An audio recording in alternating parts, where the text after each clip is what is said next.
ఆత్మీయులందరికీ, సాయి బంధువులందరికీ, సాయి దివ్య పాద పద్మములకు సహస్ర ప్రణామాలు. నేను ఒక సందర్భంలో ఒక మహా యోగి లాంటి ఆమెకు వేలాది మంది శిష్యులు ఉన్నారు, వేలాది మంది భక్తులు ఉన్నారు.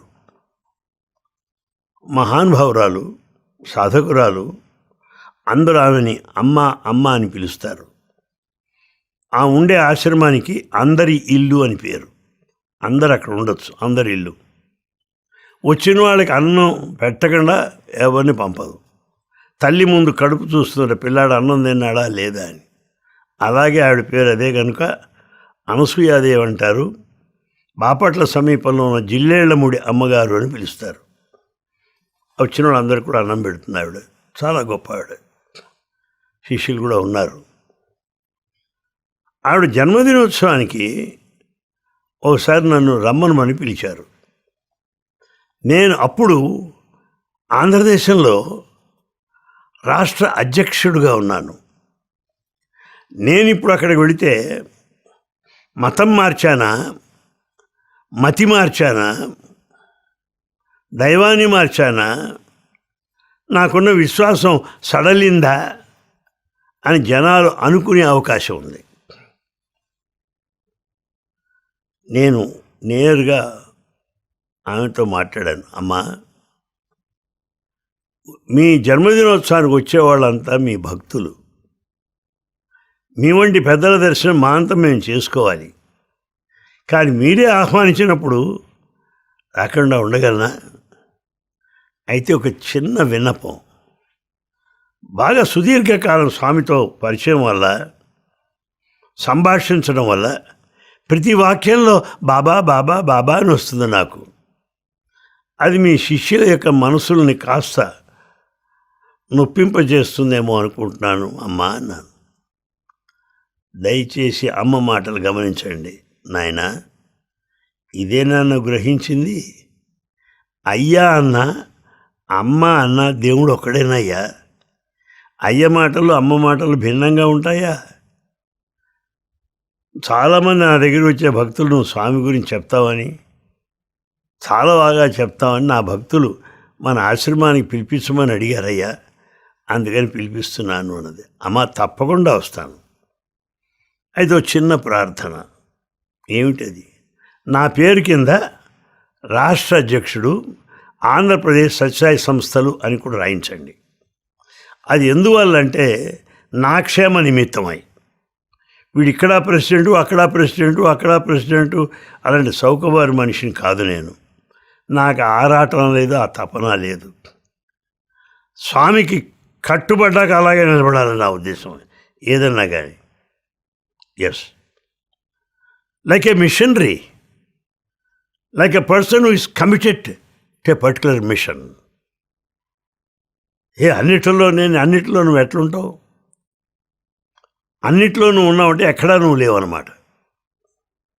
మన స్వామి అన్నాక అంతే కమిట్మెంట్. సరే, ఆ టైటిల్తో సహా వేశారు. సంతోషించాను. జిల్లేళ్లముడి వెళ్ళాను. అబ్బా, ఎండాకాలం మే మాసం, గుంటూరు జిల్లా. మీరు ఊహించవచ్చు ఎలా ఉంటుందో. రోడ్డు మీద కాస్త పిండి వేశారంటే అట్టయిపోతుంది. నూనె అక్కర్లేదు, వేయించక్కర్లే. మనుషులే వేగిపోతారు. వడగాడ్పు. అయినా వెళ్ళాను. చక్కని తాటాకు పందిళ్ళు వేసి ఉన్నవి. అమ్మగారు స్వయంగా ఆహ్వానించారు. ఆమెతో సంభాషించాను. పడుకొని ఉన్నారు పాపం పెద్దామె. మాట్లాడుతూ అన్నారు, నాయనా దయచేసి గమనించండి, చాలా మంచి ప్రదేశానికి చేరుకున్నావు. చాలా ఉత్తమ దైవాన్ని నమ్ముకున్నావు. ఇంకా నీకేం కావాలి చెప్పు? చాలా సంతోషం నాన్న అంది. తన పిల్లాడితో పలకరించినట్టే పలకరించాను. ఆ చీర చెంగు తీసుకొని నా మొహం మీద చెమడబడితే దాన్ని తుడిచింది. తుడిచి అక్కడ ఉన్న వాళ్ళకు, రేయ్ ఆ పెడస్టల్ ఫ్యాన్ బాబు వైపు తిప్పు, పాపం చెవడతో వచ్చాడు అని పెట్టింది. ఆ ప్రేమకి కరిగిపోయాను నేను. అందువల్ల వాళ్ళు మహానుభావులు అయ్యారు. అప్పుడు ఆమె మనవరాలు ఉండేది, ఇప్పుడు బాగా పెద్దదైపోయింది, పిల్లలు అల్లుళ్ళు కూడా వచ్చారేమో ఆ పిల్లకి. అమ్మాయి పేరు అనసూయ, ఈవిడ పేరు పెట్టారు. అనసూయ పరిగెత్తుకుంటూ వచ్చి, బామ్మ మావయ్య చేత ఉపన్యాసం చెప్పించు అన్నది. వాళ్ళంతా అక్క, అన్నయ్య, మావయ్య అని పిలుచుకుంటారు. మావయ్య చేత ఉపన్యాసం. మావయ్యకి నువ్వు నేను చాలదే, కొన్ని వేల మంది ఆడియన్స్ ఉండాలి, ఈ 10 మంది చాలదు మావయ్యకి, సాయంత్రం ఉంటుందిలే వెళ్ళిరా అన్నది. నాకు నవ్వు వస్తుంది. నిజమే, నాకు జనం ఉంటే సంతోషం. వాళ్ళని చూస్తున్న కొద్దీ హుషారు వచ్చేస్తుంది. ఎందుకంటే ఆ జనంలో భగవంతుడే. పొలిటికల్ జనం కాదు వాడు, స్పిరిచువల్ డివోటీస్. అందులో మనకి అది ఉప్పొంగుతనమాట. ఆ చంద్రదర్శనంతో సముద్రం ఏ రీతిగా ఉప్పొంగుతుందో ఆ భక్తుల హృదయాలను వాళ్ళ దృష్టి చూస్తే అంత హుషారుగా ఉంటుంది నాకు. సరే అనుకున్నాను. వాళ్ళ అబ్బాయి ఇంట్లో భోజనం చేయమంది నన్ను. అయిపోయి సాయంకాలం పెద్ద పందిల్లో కూర్చున్న 10,000 మంది ఉన్నారు జనం. నేను కూడా వచ్చాను. ఆమె వేదిక పైన కూర్చున్నది. ఇట్లా నాన్న అంది. వెళ్ళాను, నమస్కారం చేసుకున్నాను. ఫ్రీగా మాట్లాడు, ఏం పర్వాలేదు మాట్లాడు. సరే, నాకు చేతైనట్టుగా ఏదో చెప్పాను. అంతా అయిపోయాక ఇట్లా అంది, నువ్వు ఏదో భజనలు పాడతావుట కదా, వీడి చేత భజన చేయించు. ఇక్కడ చాలామంది స్వామి భక్తులు ఉన్నారు, భజన పాడతారు. ఆ మొత్తం 10,000 మంది భజనలు పాడారు, సాయి భజనలు.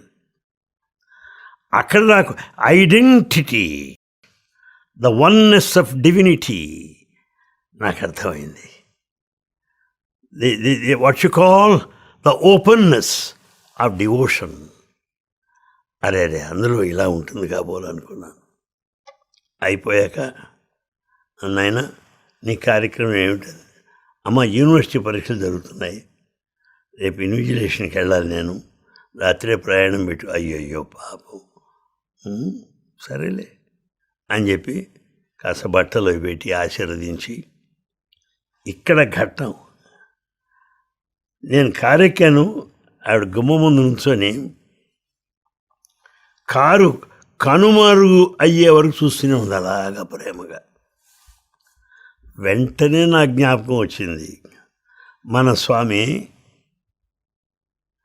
బెంగళూరు నుంచి పిల్లలు వస్తారు, ఇక్కడ ప్రతి పండగకు వస్తారు. బస్సులు ఎక్కబోయే ముందు స్వామి దర్శనం చేసుకుంటారు. స్వామి టెర్రస్లో అందరికి దర్శనం ఇచ్చి జాగ్రత్తగా వెళ్ళిరండి, చాలా సంతోషం అంటారు. వీళ్ళు బస్సులు ఎక్కుతూ ఉంటే ఆ కిటికీలోని చూస్తుంటాడు ఆయన. ఆ తల్లి వాత్సల్యం. వీళ్ళంతా పాపం సామాన్లు పెట్టుకోవాలి, బస్సులు ఎక్కాలి, హడావిడిలో ఉంటారు. నా పని ఆయన్ని చూడటమే నా పని, బస్సు మిస్ అయినా పర్వాలేదు. ఆ ప్రేమని ఇలా వాళ్ళు వెళ్తుంటే అలా చూస్తున్నాడు. బస్సులన్నీ వెళ్ళిపోయేదాకా అలా చూస్తున్నాడు. ఆ దృశ్యం జ్ఞాపకం వచ్చింది. కరుణ సుమ అలాగే ఉంటుంది. ఆ దయ భవ్యతరముగా ఒప్పు దయయను పట్టు గొడుగుని పట్టుడు. స్వామికి గొడుగు పట్టుకొస్తారు, మీరు గమనించి ఉంటారు.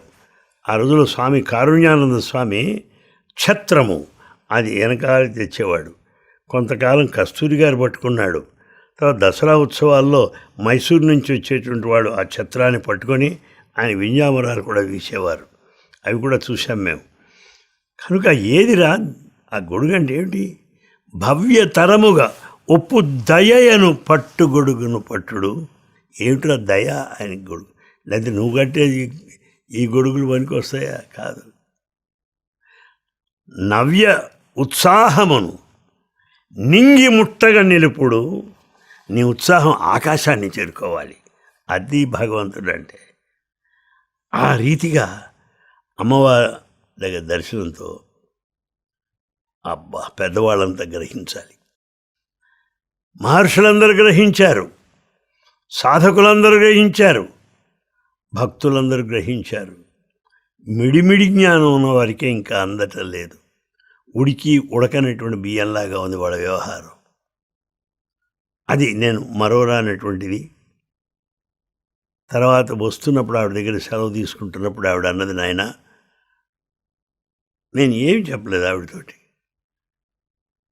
నేను బాపట్లలో ఉండేదాన్ని, మీ తాతయ్యల బాపట్ల వాళ్ళే, వాళ్ళ ఇంటి ముందు నడుచుకుంటూ వెళ్ళేవాడిని. మీ అమ్మ కూడా నాకు తెలుసు, చాలా అందగత్తే, బాగుందా అవి షాక్ తిన్నాను. నేనేం చెప్పలేదు ఆవిడతోటి. సరే నమస్కారం చేసుకొని వచ్చేసాను. ఇది నాకు జిల్లెళ్ళముడి అమ్మతో ఉన్నటువంటి అనుబంధం. స్వామి పైన భక్తిని పెంచింది.